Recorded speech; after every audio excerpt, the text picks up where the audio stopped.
Nosso assunto hoje é natureza.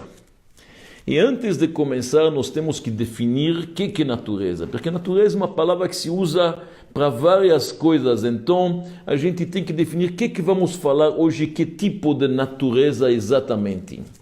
Natureza, em geral, significa o conjunto de elementos que compõem o mundo natural. O que é o mundo natural? O mundo natural significa o mundo no qual não tem a interferência humana. E isso se refere a toda e qualquer coisa que tem neste mundo. Desde animais, mares, montanhas. O que vocês podem imaginar, está tudo lá. Árvores, florestas. Eu diria, na verdade, desde as galáxias mais poderosas até, na verdade, submoléculas ou partículas subatômicas, pequeninas como micro-organismo, como um vírus. Tudo. Desde elefantes e rinoceros de baleias até vermes. Os nossos sábios usam uma expressão no Talmud, Akadosh Baruch Hu zan mi karne re'emim ad beitzei, na verdade, kinim. Deus, ele alimenta e cuida desde os chifres dos touros até as larvas dos piolos. Então, isto tudo é, na verdade, no sentido mais amplo, natureza significa a ordem deste mundo. Aquela ordem onde o homem não interferiu ainda. Uma coisa que o homem construiu, por exemplo, não faz parte da natureza. Isto é a natureza em geral. Existem outros sentidos. De vez em quando se usa para também falar a natureza, o caráter particular de um certo elemento. Pois a natureza das águas é fluir. A natureza dos animais ferozes é devorar sua fera.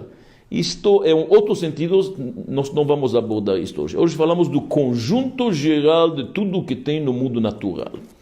É bom lembrar também que os ateístas e os agnósticos muitas vezes usam a palavra natureza que nós chamamos de Deus. Eles não querem usar a palavra natureza com um pouco de vergonha, como a gente sabe, então eles usam a mãe natureza. Mas isto obviamente se refere ao Altíssimo, ao Todo-Poderoso, Criador de toda esta natureza que nós mencionamos.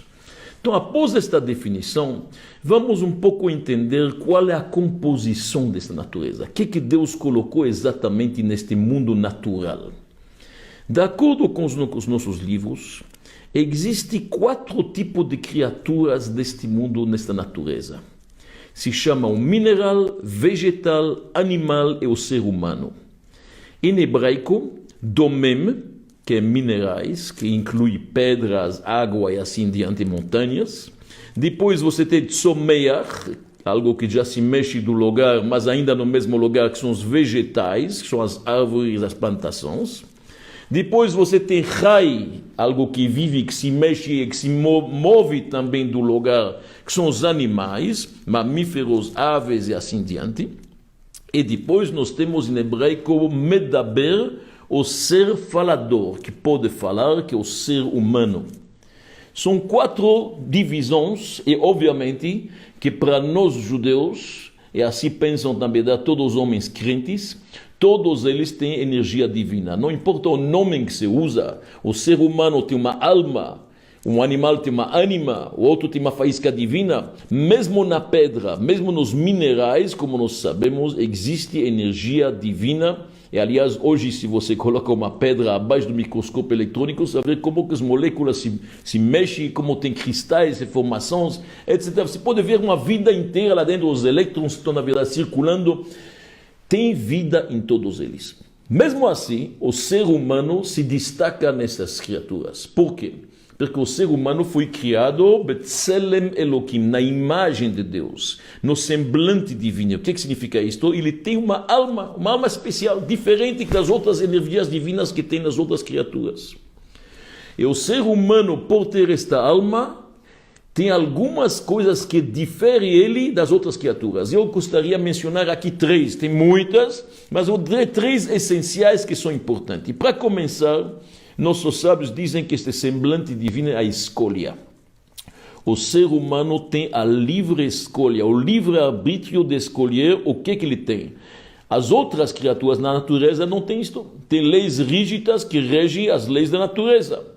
Por exemplo, sólidos são assim, líquidos são assim, calor, frio. Você não pode mudar as coisas. Tem regras na natureza. Fotossíntese. Tem certas coisas que são, isso se chama física, química, mas são, na verdade, leis claras. Mesmo animais que têm um pouco de instintos e reflexos, mas não é livre-arbítrio. O ser humano pode escolher.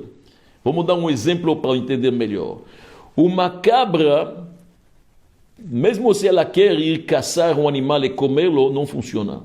E se um leão resolve que ele quer ser um herbívoro e vegetariano, também não funciona. Porque ele já tem esta natureza, isto é dele. Ser humano, sim. Ser humano pode resolver, ele é um carnívoro, ele é um herbívoro, amanhã ele é um macrobiótico, depois ele é orgânico. O ser humano escolhe o que ele quer. E nesta escolha tem algumas coisas positivas e negativas. Uma, por exemplo, o ser humano, o único ser entre todos os animais da selva que se veste. Os outros não têm roupas. Mas o ser humano também, infelizmente, é o único que mata a sua própria espécie. Ser humano, pelo livre-arbítrio que ele tem, que Deus concedeu a ele esta dádiva de poder escolher, e obviamente espera dele que ele escolha o bem, seres humanos matam seu próprio irmão. Deus nos livre.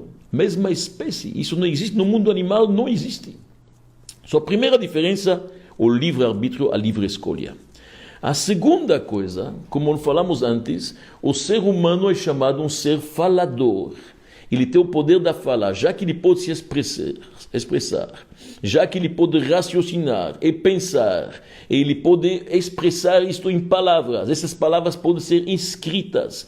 Ele pode, na verdade, elaborar planos e plantas e tudo que pode ser projetos, os mais elaborados. Ele pode escrever isto, imprimir, ele pode transmitir isto para futuras gerações. Isto é muito importante do ponto de vista de informação. Isso é o poder da fala. E a terceira coisa, o ser humano tem também a capacidade de criar ferramentas que ele pode melhorar a natureza ou destruí-la. Então ele pode modificar a natureza. Por exemplo, nós fomos criados acima do solo, no chão. Um ser humano que resolve pode viver acima do solo. Se ele quer, ele pode viver, na verdade, lá nas alturas. Criar todo tipo, na verdade, de naves e ficar lá dentro. Se ele quer, ele pode viver abaixo da água, com submarinos. Se ele quer viver abaixo do sol, tudo é possível. O homem, o ser humano é capaz de construir as coisas das mais esquisitas possíveis. Interessante, o ser humano tem muito menos aptidões que os animais, em muitas coisas. Eles correm mais rápido, eles pulam mais rápido, eles escalam mais rápido, eles nadam melhor, tudo isto. Mas o ser humano é capaz, na verdade, de melhorar sua condição. Através das ferramentas, ele pode melhorar até mais que o animal. Vamos pegar alguns exemplos simples. Ninguém melhor que um cachorro para achar sua casa. Mesmo se ele está perdido, seu instinto, seu olfato, ele chega. Ninguém melhor que as aves para ter um sentido de navegação aérea. Tem aves, tem aves que podem se dirigir no escuro. O homem não tem tudo isto. Não é capaz de achar tão facilmente sua casa, não naviga tão bem, não tem um sentido de enxergar à noite. Porém, ele pode construir tudo isto. Ele pode construir através do GPS, ele acha sua casa. Através, na verdade, do Waze, ele acha seu caminho. Através dos raios ultravioletos, ele pode ver e enxergar à noite. Assim diante. Então, o ser humano tem, na verdade, uma capacidade extraordinária. Só esta natureza que nós estamos falando hoje, ela tem, na verdade, muitas contribuições. É diferentes. Eu diria, é um pouco como, na verdade, uma orquestra sinfônica. Numa orquestra sinfônica você tem elementos músicos que tocam instrumentos de corda, outros instrumentos de sopro, outro um piano, outro um órgão, cada um baço, cada um sua. E precisa de todos para dar uma música harmoniosa. Precisa de toda a orquestra para dar certo. Neste mundo, Deus criou várias criaturas e cada um faz coisas diferentes. Uma abelha pode fornecer mel. Uma aranha pode tecer, na verdade, fios. Uma ovelha dá lã. Se a abelha quer fazer fio, não funciona. Se a aranha quer fazer, na verdade, mal, não funciona. Porém, cada um é importante. O ser humano aqui se destaca, porque ele é um pouco uma combinação de todos. O ser humano pode fazer mel sem abelha, e fio, ele pode fazer textil, ele pode fazer tudo isso. O ser humano pode construir ou destruir esta natureza. Não é objeto da nossa palestra hoje, isto falaremos quando chegaremos na letra V, de verde, da ambiental, sim, falaremos sobre isso, ecologia. Mas é bom saber que o livre-arbítrio que nós temos, ele é uma faca de dois gumes. Pode ser usado para o bem e para o mal. E obviamente que Deus espera que a gente faça o melhor uso possível. Então é muito importante saber que o ser humano não tem estas regras tão constantes. Exemplo, pega uma cabra que tem uma semana, duas, coloca ela em cima de uma rocha. Ela não vai pular. Ela tem um sentido, um instinto de preservação, de autopreservação, que ela não vai tentar pular enquanto que ela não aprendeu a fazer isto. Pega um bebê de algumas semanas, pega uma criança de 1 ano, de 2 anos, coloca em cima de uma rocha, deixa ela sozinha, você vai ver o que vai acontecer.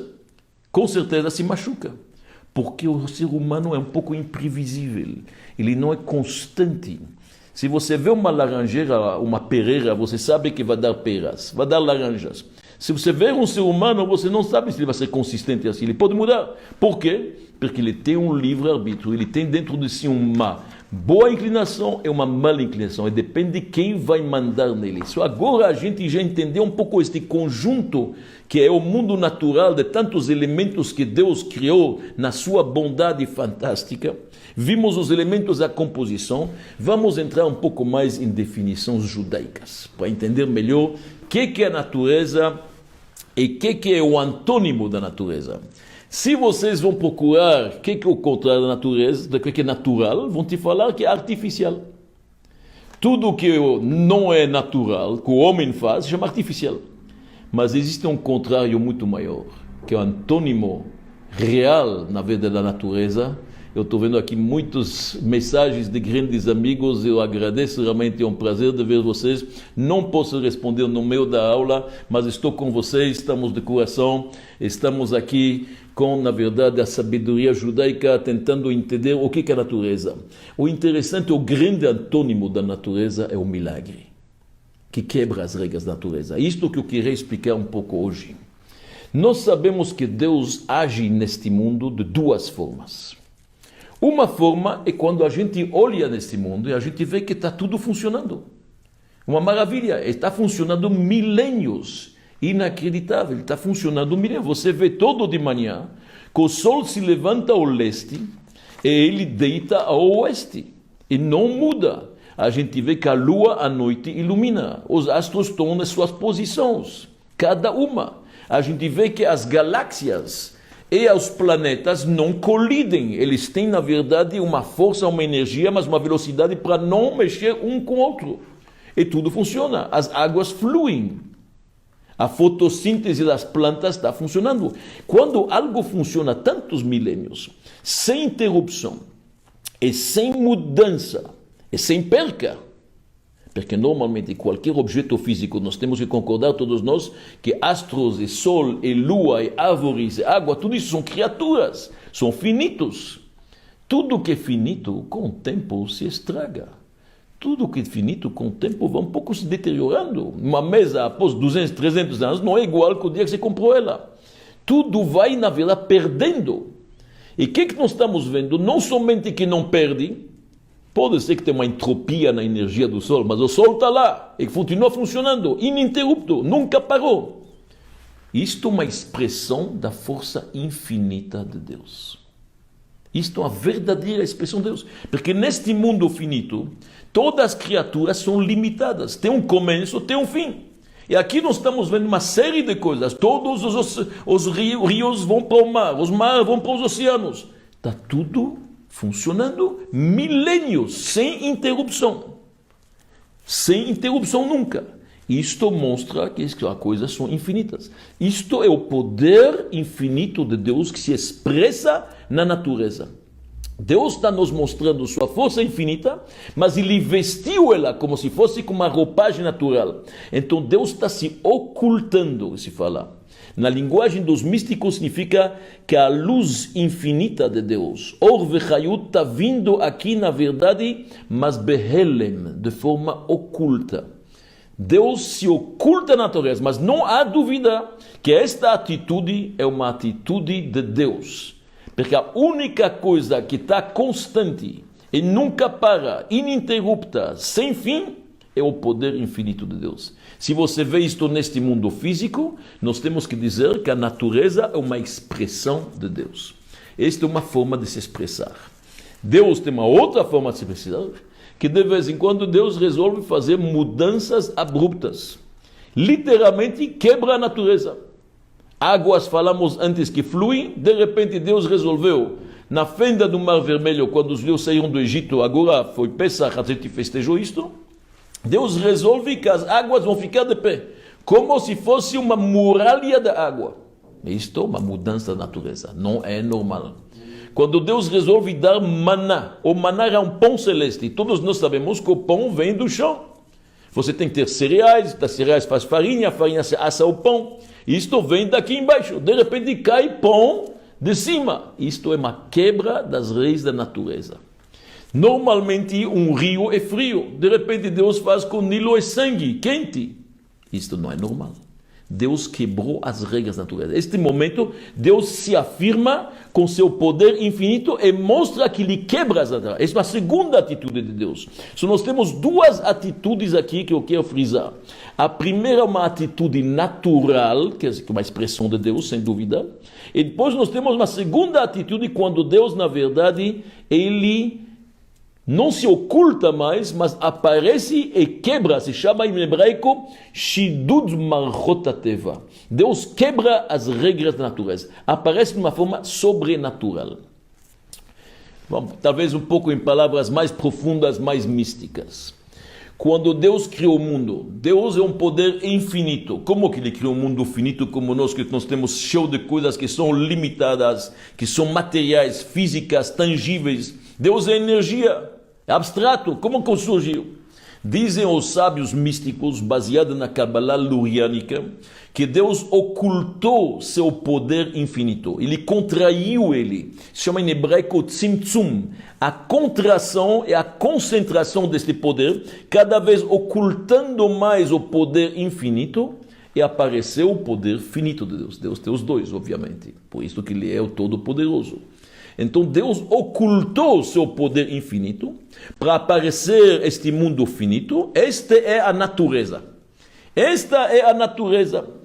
É um pouco um exemplo para entender isso. Eu vou dar um exemplo do mundo nosso para você entender. Se você tem um grande professor, ele precisa explicar algo profundo, um intelecto, algum raciocínio profundo para um aluno. Ele está vendo que o aluno não vai captar isso tão facilmente. O que ele faz? Ele usa uma alegoria. Um exemplo. Esta alegoria facilita ao aluno entender. Primeiro ele explica a alegoria, o aluno captou a alegoria, uma vez que captou a alegoria, ele poderá explicar o resto. O professor teve que concentrar e condensar esta teoria profunda, este raciocínio, dentro de uma pequena alegoria, um exemplo tão simples, para poder o aluno entender. É isso que Deus fez na criação. Deus condensou seu poder infinito, chamado em hebraico Or Ein Sof, para surgir um mundo finito e material e limitado, e isto são as regras da natureza. Isto que mas Deus, quando ele fez isto, ele usou, obviamente, um poder restritivo, que se chama em hebraico Midat Hadin. E Deus disse para nós que de vez em quando ele usa também Midat HaRachamim, a piedade de Deus, não apenas o rigor para se ocultar e se condensar. De vez em quando Deus deixa aparecer as suas bondades e piedades. Como? Através de milagres. Quando Deus faz um milagre, ele mostra seu poder infinito, aquele que não está condensado, aquele que não está, na verdade, contraído. Este é, na verdade, os milagres. E Deus tem duas formas de fazer isto. Ou ele quebra ele mesmo as regras da natureza, ou através de tzadikim, de grandes justos que têm o poder, eles modificam as leis da natureza. Isto, neste momento, é uma expressão do poder infinito de Deus dentro da natureza. Em outras palavras, nós temos, em outras duas palavras, vamos falar bem claramente, duas atitudes. A atitude de Deus dentro das regras da natureza, ou sobrenatural, uma atitude sobrenatural, que nós chamamos milagrosa, obviamente. E, aliás, isto explica também por que nós temos no judaísmo quase que dois tipos de calendários que funcionam simultaneamente. De um lado, nós falamos que Rosh Hashanah é no mês de setembro, no mês de Tishrei. O que significa Rosh Hashanah? Rosh Hashanah significa o começo do ano. Começo do ano significa o primeiro mês. Assim diz a lógica. Porém, vem a Torá e nos diz que o primeiro mês é o mês de Nissan, o mês de Pesach, 6 meses depois. Como pode ser o mês de Nissan, que cai em março, abril, ser o primeiro mês se você, na verdade, já começou o ano em setembro? É muito estranho. Mês de Nissan, normalmente é o 7º mês. Não, ele é chamado primeiro mês. Mas o ano começou em setembro, começou em Tishrei. Só nós temos Tishrei e Nissan. Explicam os nossos sábios, obviamente nos Midrashim, nos Talmud, no início da criação, que foi um ato de natureza, Deus finalmente criou a natureza com as regras da natureza e criou este mundo finito onde ele se oculta. A criação ocorreu no mês de Tishrei. Então, Tishrei, setembro, é o início do calendário anual. E todo ano, muda o ano, nós estamos no ano 5780, muda o ano quando? Em Rosh Hashanah, que cai normalmente em setembro, outubro, no mês de Tishrei. Mas quando Deus nos tirou do Egito e nos transformou uma nação, e naquele momento Deus apareceu com seu poder infinito, uma atitude sobrenatural, quebrou as regras da natureza, mandou 10 pragas para o faraó, e afendeu o mar vermelho, e 1000 outros milagres. Neste momento que nós nascemos como uma nação, em momentos, na verdade, de revelação divina extraordinária, de um poder sobrenatural, o mês é Nissan. Este é o primeiro mês, na verdade, de um calendário sobrenatural. Em outras palavras, o calendário natural começa em Rosh Hashanah, Tishrei. O calendário da atitude supranatural de Deus, este começa em Nissan. Por isso que Nissan vem da palavra Nes, milagres. Nada por acaso. Só vamos um pouquinho resumir o que nós falamos até agora para ficar bem claro. Nós temos duas atitudes de Deus aqui neste mundo. Uma na qual ele colocou regras da natureza, onde que concentrou e ocultou sua energia. E isso está ligado ao mês de Nissan, ao mês de Tishrei, ao mês de Rosh Hashanah. Tem uma outra atitude quando Deus quebra as regras da natureza. Por piedade, ele mostra um pouco do seu poder infinito. Quebra as regras da natureza, faz milagres fora de ser. E isto é uma outra atitude que ela está ligada ao mês de Nissan, ao mês de Pesach da saída do Egito. Agora que a gente entende isto, vamos um pouco na raiz etimológica. Vamos entender um pouco em hebraico as duas palavras. Natureza em hebraico se chama Teva. Teva. Teva, este é o nome da natureza. Aliás, tem hoje uma grande firma de cosméticos, me parece, e de outras coisas em Israel, chama Teva. Mas a palavra Teva significa natureza. Como se fala milagres em hebraico? Milagres se chamam Nes. Nes. Plural Nissim. Milagres. Se a gente olha bem, nós vamos ver aqui uma coisa interessante. A palavra Teva, antes de mais nada, ela tem o mesmo valor numérico que Elohim, um dos nomes de Deus.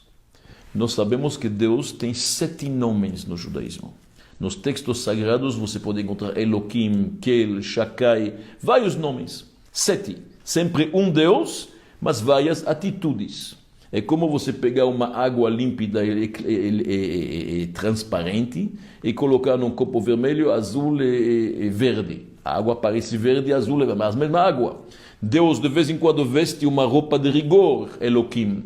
Uma roupa de piedade, o nome Yud-Ke Vav-Ke, o tetragrama com as 4 letras. Quando Deus aparece como um grande general liderando suas tropas, Tzevakot. E assim diante. Deus tem vários nomes. O nome Elohim, com o qual Deus criou o mundo, olha no Gênesis, nos 6 primeiros dias da criação, aparece só Elohim. Exatamente o mesmo valor que Teva, natureza. Quer dizer, a natureza é Deus. Natureza vale 86 e também a palavra Teva vale 86. Igual os dois. De onde vem a palavra Teva? A palavra Teva em hebraico tem dois significativos. Um é Toveia significa afundar. Tubu beyamsuf. Afundaram no mar. Em outras palavras, algo que afunda. O que é a natureza? Deus afundou. Deus, na verdade, investiu sua energia dentro deste mundo. Se oculta. Alguém que está afundando, Deus nos livre, você não vê ele mais. O mar está cobrindo ele. O mundo, a natureza encobre a presença divina. Você não está vendo ele. Você está sabendo, mas não está tão bem enxergando. Aquele que não quer, pelo menos. Não está enxergando. Só que acontece?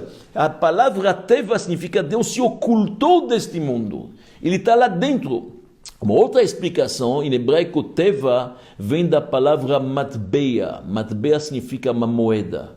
Você cunha moedas e todas são iguais. Tem uma natureza. A natureza, o que é? Deus cunhou, na verdade, essa natureza e usou moldes. Quais são os moldes? Os moldes são o sol, a lua, as montanhas, os mares. Mas é sempre Deus. É tudo Deus. Só aparenta ser natureza, mas é Deus. Teva é Elohim. A natureza para nós é Deus. Deus se ocultou tanto que pode haver a possibilidade que alguém neste mundo nega que existe na verdade Deus. Esta é a ocultação de Deus. Deus ocultou-se tanto. Porém, nada neste mundo acontece sem Deus. Os nossos sábios nos dizem, não tem uma grama, uma erva que cresce se não tem um anjo que fala para ela, por favor, cresce. Quer dizer, tudo é uma expressão de Deus. Porém, Deus vestiu uma roupa natural. Teva significa Deus afundou e ocultou sua energia divina dentro da natureza. A palavra Nes, em hebraico, originalmente significa uma bandeira. Hoje nós usamos a palavra para milagre, realmente. Mas originalmente, se você olha pois nas profecias de Isaías, você vai encontrar Venassa Nes Lagoyim, levanta uma bandeira para as nações. Nes significa algo elevado. É exatamente o que acontece. O que é Nes? É acima da natureza, sobrenatural, quebrando as regras da natureza. Nes significa você se eleva acima da natureza e não obedecendo a estas leis de Deus faz milagres. Nissim. Nes significa maravilhas. Um sinal fora do comum. Uma maravilha. Então é interessante, os milagres estão ligados ao nome de Havaya, Yudke Vavke, que é um tetragrama, e a natureza é ligada ao nome Elohim. E por extensão já falamos, os milagres são ligados ao mês de Nissan, a natureza é ligada ao mês de Tishrei. Mas são duas atitudes de Deus, é importante lembrar isso a cada instante. Então, resumindo o que falamos até agora, para entender isso bem, qual a diferença, se a gente pergunta, entre um milagre e uma natureza? Disse uma vez um sábio, uma diferença de frequência. Nada mais. Tudo que acontece frequentemente, nós chamamos de natureza. Mas também é um milagre. É também um milagre. É uma manifestação de Deus. A gente acorda de manhã, vai dormir à noite, acorda de manhã, acha que é normal, chamamos de natureza. A gente vê o sol, como falamos, levanta no leste, deita no oeste, chamamos natural. Mas não é obrigatório. Deus nos livre, tem gente que vai dormir, não acorda. Mas como virou normal e ficou tão frequente, nós chamamos isso de natureza. Tá certo? Todos os rios vão para o mar, natureza. Todas as florestas, todas as árvores que vão crescendo e dão frutas, isso se chama natureza. Mas é uma expressão de Deus, nada mais. Olha bem o que os nossos sábios nos dizem. Uma coisa interessante. Nós estamos tão acostumados que se alguém está doente, ele levanta o telefone para o médico, o que eu tenho que fazer? O médico receita, pega uma aspirina, um remédio, vai na farmácia, tudo bem. Está um pouco pior, o médico chega, receita algo, tudo bem. Então estamos acostumados que é normal, alguém está um pouco doente, tem uma dor aqui do lado da cabeça, vai no médico, receita, coloca, toma e já está tudo certo, está curado. Achamos isso natural. Olha o que os nossos sábios dizem. Nossos sábios dizem no Talmud, Gadol hanes shenaase lachole, me'anes shenaase lechanania, Mishael e Azariah. Vou traduzir em português. O milagre que acontece na cura de um doente é muito maior que o milagre que teve com os 3 moços judeus que foram jogados numa fornalha, numa fogueira enorme, na época do rei Nabucodonosor. Nabucodonosor pegou 3 moços, chamava Hananiah, Mishael e Azariah, e jogou eles na fogueira. Saíram ilesos. Dizem os nossos sábios, o milagre que acontece num doente, muito maior que aquele. Por quê? Porque aquele fogo de Hananiah, Mishael e Azariah era um fogo de baixo. Era um fogo humano. O fogo humano é fácil apagar. A doença é um fogo celeste que vem de cima. E mesmo apagou e curou, muito maior o milagre. Olha como é coisa. A gente pega, a gente acha que é tudo normal. It's take it for granted. A gente acha que tem que acontecer. Não. Vem Deus nos dizer, a cura é um grande milagre. Que todos nós, obviamente, esperamos que este mundo logo se cura de tudo isso e possamos, se Deus quiser, com saúde superar esses momentos. Tem que saber que isto é divino. Muitas coisas que a gente enxerga como na natureza, isto é não só divino, é milagroso. E o contrário pode acontecer também. Pega uma criança que nasceu no deserto, no Midbar, no deserto do Sinai, a caminho para Israel, saído do Egito, nasceu lá. Este moço, esta criança, comeu durante 35 anos maná, pão do céu. Todo dia ele viu que o pai dele leva para casa uma coisa pastosa, branca, que tem todos os gostos e os sabores possíveis. Comeu.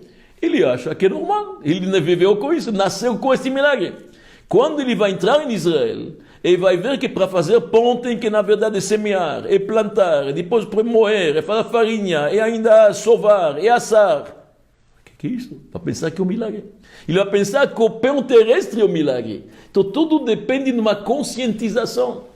E a maior conscientização para nós neste momento é saber que, na verdade, tudo que Deus faz conosco, seja a atitude natural ou a atitude supranatural, ambos são atitudes de Deus para as quais nós temos que agradecer. E aqui vem o reconhecimento do ser humano. Quando um ser humano vê a natureza de Deus, você viajou e está na floresta amazônica, que é uma coisa fantástica. Você está na frente das cataratas, que seja em Iguaçu ou que seja, na verdade, no Canadá.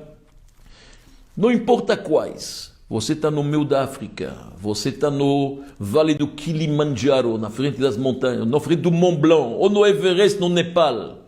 Qual tem que ser a reação? A reação do rei David nos Salmos. Magadluma Hashem, quando são grandes as tuas obras de Deus. Marabuma será, quantas numerosas tuas obras. Magnânimo, é uma coisa magnífica, magnânimo, extraordinário. A pessoa tem que se curvar e reconhecer a grandeza de Deus. Isto é a mão de Deus. Toda coisa da natureza é o dia a dia, e de manhã, acordar de manhã, exige um moderni, agradecer que estamos aqui, que Deus nos devolveu a alma. So, nós temos que agradecer pela atitude natural de Deus, e nós temos que agradecer também para os milagres. Primeiro, reconhecer que a atitude natural são milagres, como a gente fala na nossa reza diária, Modim anachnu lach, Deus te agradecemos, al nisecha val niflotecha, pelas tuas maravilhas que você faz, erev avoker v'tzoraim, à noite, de manhã e à tarde, todo dia tem maravilhas. Só abrir os olhos, só reconhecer. Depois existem os milagres, literalmente. Antigamente eram milagres mais ligados ao nível da nação, como as 10 pragas no Egito, o maná no deserto, ou Josué que parou o sol no meio do dia e prolongou o dia para poder vencer alguma coisa. Isto são milagres a nível popular, a nível da nação. Hoje não precisa mais tudo isto para Deus nos convencer, que já estamos convictos. Então os milagres são mais, na verdade, revestidos na natureza, ou eles são mais particulares. Quem não tem um milagre particular? Deus me salvou, andei aqui, caiu uma pedra, um acidente, me salvou, uma doença. E para isso tem que agradecer. Por isso uma pessoa vai na Torá, faz uma bênção especial Shai Gomel, ou nas festas de Purim e Hanukkah falamos o Halel, a gente agradece. A gente agradece. Na época do templo, a gente trazia uma oferta que se chamava Korban Todá, porque a gente tem que agradecer. Estas duas atitudes, ambas são da parte de Deus. Agora é bom saber, só já passando, já que estamos aqui, tem vários tipos de milagres. Obviamente não todos são iguais. O milagre no judaísmo não é um fim para si, é mais um meio. Quando um profeta tem que mostrar que ele é um profeta, então ele vai mostrar milagres, ele vai fazer previsões e assim diante. Isso é importante. Dentro da fé judaica nós temos os 13 princípios da fé. O 13º, após a vinda de Meshiach, é acreditar que haverá ressurreição dos mortos. Faz parte da nossa fé. Tem que acreditar nisso, são milagres que vão acontecer. Tem vários tipos de milagres. Tem milagres que Deus faz, como a história de Purim, que realmente parece uma história mais ou menos natural. A rainha era judia, ela fez um pouco de lobby com o rei, conseguiu anular o decreto do ministro antissemita. Obviamente que é um milagre. Quem olha bem, quem sabe os detalhes que aconteceu durante esses 12 anos, sabe que cada passo é um milagre. Mas é um pouco vestido de natureza. Outros milagres abertos, como na verdade aquele vidrinho de azeite que podia durar na história de Hanukkah, podia durar só para acender o candelabro para uma noite, e durou 8 dias. Ardeu 8 dias. Isto é um milagre fora da natureza. Então, nós temos vários, tem milagres que estão no primeiro momento, e tem milagres que estão constantes, que Deus está a cada instante fazer o milagre. Quando Deus fendeu o Mar Vermelho, está escrito, Deus trouxe um vento a cada instante para segurar a parede. Quando Deus deixou sair sapos do mar, do Nilo, a praga dos sapos, naquele momento, o primeiro momento foi um milagre, não é normal. Mas depois alguém que chega lá pode pensar que tem sapos. Só tem milagres instantâneos e tem milagres contínuos. Tem vários tipos de milagres. O mais importante na filosofia judaica é saber que nós não procuramos o milagre. Isto é muito importante. Os nossos sábios nos dizem que Deus quer que as coisas aconteçam naturalmente. E respeitar as leis da natureza, salvo em exceções, como falaremos. Mas, em geral, o homem tem que fazer o máximo que ele pode, dentro das suas possibilidades, e Deus depois, se quer, manda um milagre. Mas a gente, na verdade, não procura fazer um milagre. Tem uma história no Talmud de um homem que ficou sozinho, um viúvo, coitado, com uma criança. E não tinha como, na verdade, ele poder nutrir esta criança. Acabou ele rezando para Deus, deve ser que ele merecia, acabaram crescendo as glândulas mamárias dele, e parecia realmente uma mulher, e ele acabou, na verdade, amamentando essa criança, dando leite. E o Talmud critica, porque o homem desse não deveria ter pedido para quebrar as regras naturais. Isso não se faz normalmente, e Deus não faz um milagre à toa, quando desnecessário. Nós temos vários exemplos disto no Talmud, mas também nós temos exceções. E as exceções são os grandes tzadikim, os justos que têm uma palavra com Deus como um filho com o pai. Nós temos Roni Ameagel, que podia pedir chuva a qualquer instante, ele podia fazer isto.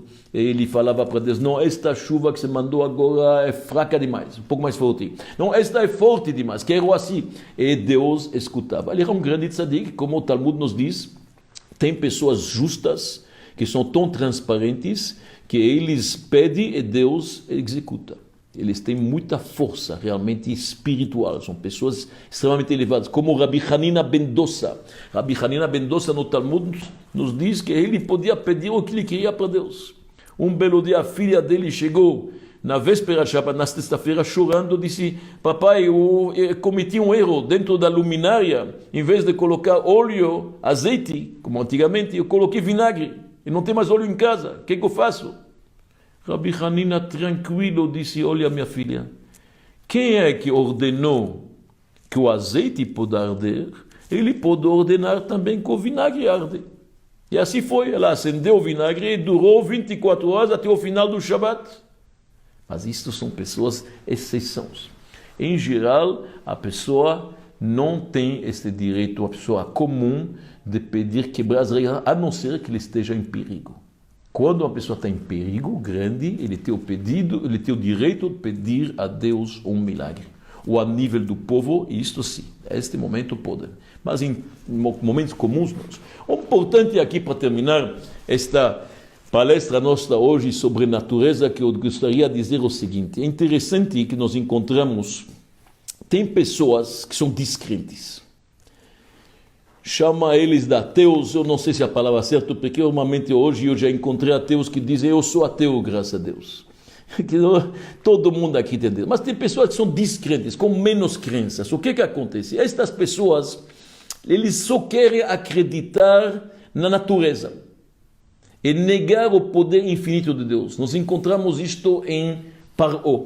O faraó do Egito disse: Lo yadati et Hashem. Eu não conheço Deus, o supranatural. Regras da natureza, sim, mas supranatural, aquele tetragrama, Elohim, sim. Yud-Ke Vav-Ke, tetragrama não conhece. O povo de Israel sabe que é o contrário. Para nós sabemos que toda a nossa trajetória, ela começou já de forma sobrenatural. Olha bem, Abrão, o pai da nação, Avraham Avinu, o primeiro judeu, ele viu nas estrelas que ele não vai ter filho. Ele era um homem estéril, a mulher dele não tinha filhos, Sara não podia ter filho, ele viu, não vou ter filho. Deus falou para ele: Avraham, você vai ter filho. O que Deus fez? Levantou ele acima das estrelas, e olhou e falou: está vendo? Você vai ter filho. O que as estrelas falam não é absoluto, não tem nada a ver com você. O horóscopo não manda em você. O teu livre-arbítrio, o teu Deus é mais forte. E Abrão teve um filho de forma milagrosa. A trajetória do povo de Israel não segue as regras da natureza. Porque pelas regras da natureza, um povo tão pequeno, tão perseguido, que já passou por tantas perseguições e tantas diásporas, espalhado, expulso da sua terra e de várias outras tantas vezes, devia já ter perdido sua identidade e se desintegrar, como na verdade os irlandeses nos Estados Unidos são cidadãos americanos, não falam mais da Irlanda. E os italianos no Brasil são cidadãos brasileiros. E os judeus deveriam ter se perdido. Mas a nossa trajetória é sobrenatural. E nós sabemos, nós não obedecemos às leis, na verdade, da sociedade, não da sociedade, as leis do país, obviamente sim, mas não obedece às leis da natureza, que o grande engole o pequeno. Não necessariamente vai acontecer dessa forma. Por quê? Porque nós acreditamos muito em Deus. Só que acontece? Presta atenção aqui, interessante. As pessoas que têm muita fé em Deus, elas na verdade sabem e fazem questão de dizer que cada coisa que parece natural, não, isso é Deus. Aqui é a mão de Deus, obrigado Deus, thank you Deus, obrigado. A gente fala, Baruch Hashem, Todá Lakel, a gente agradece porque nós estamos vendo mesmo nos atos mais naturais a mão de Deus. Como diz o Ramban Nachmanides, que cada pessoa que quer acreditar na Torá tem que saber que toda a nossa história e toda a nossa existência é tudo milagre. Cada instante. As pessoas que não acreditam tanto em Deus, eles têm na verdade uma mania interessante de pegar tudo o que é milagre e tentar transformá-lo em natureza. Bem ao contrário. As águas do Nilo viram sangue. O que dizem estes tipos de pessoas? Não, tinha uma explosão de um vulcão que se chama Santorim. Este vulcão espalhou cinza sobre o Egito. A lama e a fumaça que caíram lá tornaram as águas muito quentes do Nilo. E isto provoca uma proliferação totalmente descontrolada, na verdade, das algas. E isto forma uma maré vermelha. Vocês estão vendo como isto é muito interessante. Por que tem rãs? A segunda coisa, a tzfardeia. A intoxicação das águas faz que os rãs e os sapos estão fugindo do rio, espalhados pela terra. Por que tem piolhos? Porque com a morte de muitos animais, as carcaças podres, elas proliferam em grande quantidade de moscas. Isso traz, obviamente, na verdade, muitos piolhos. E assim, diante de uma obsessão quase doentio de tentar pegar, na verdade, cada milagre e achar alguma forma, como explicar? Fendeu o mar vermelho. Não fendeu. Maré alta, maré baixa. Nenhum deles explica como que foi exatamente no instante que os judeus chegaram lá na frente, perseguidos pelos egípcios, justamente era a maré baixa e passaram. E quando os egípcios passaram, justamente era a maré alta. E justamente o vulcão estava em erupção quando precisava castigar os egípcios. Então isto é grave. Chuva de granizo. O granizo pode, na verdade, cair nas regiões desérticas do Mediterrâneo. E isto pode vir de uma massa de ar quente, uma massa de ar fria que causa ventos, chuva forte e tempestade.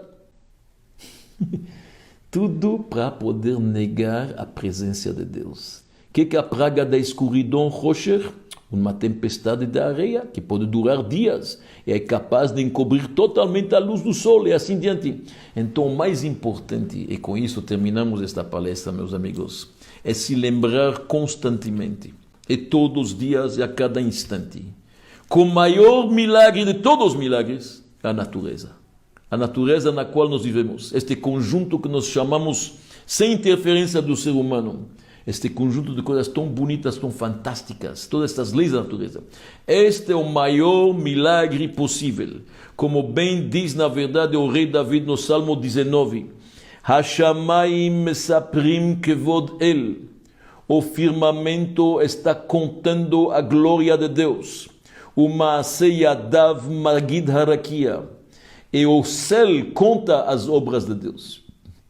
Olha bem que versículo magnífico. O céu e o firmamento são as melhores testemunhas para mostrar as obras magníficas de Deus. E os nossos sábios no Talmud vão mais na frente ainda. No Talmud em Masechet Ta'anit diz o seguinte: Gadol yom hakshamim ki yom shenivru bo shamayim va'aretz. O dia que chove é o dia igual, tão grande, que o dia que Deus criou o céu e a terra. Que o dia que Deus vai fazer triatametim, a ressurreição dos mortos. Estão ouvindo bem? Um dia simples de chuva. Ele é tão grande, o milagre, é igual à criação do universo e à ressurreição dos mortos. É isto que nós temos que se conscientizar. Que a cada instante, a cada respiração, a cada coisa que acontece nesse mundo, é a mão de Deus. Muito obrigado.